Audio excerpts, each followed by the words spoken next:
அந்த இட்லி உப்புமா செஞ்சிருக்கீங்களா உங்க வீட்ல? கண்டிப்பா வாரத்துல ஒரு 2-3 டைம் இருக்கும்.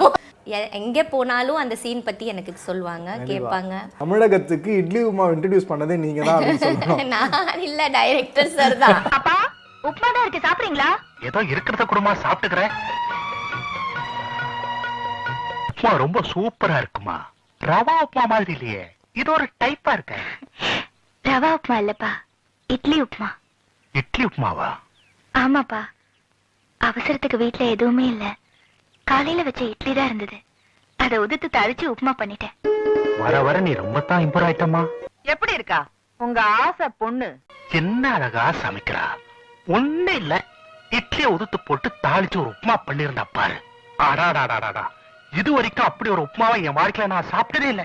சூப்பரோ சூப்பர். சொல்ல மறந்துட்டேனே, என்ன அந்த வீட்டுல ஆம்பளை தான் புருஷனா இருக்கான், பொம்பளை தான் பொண்டாட்டியா இருக்கா.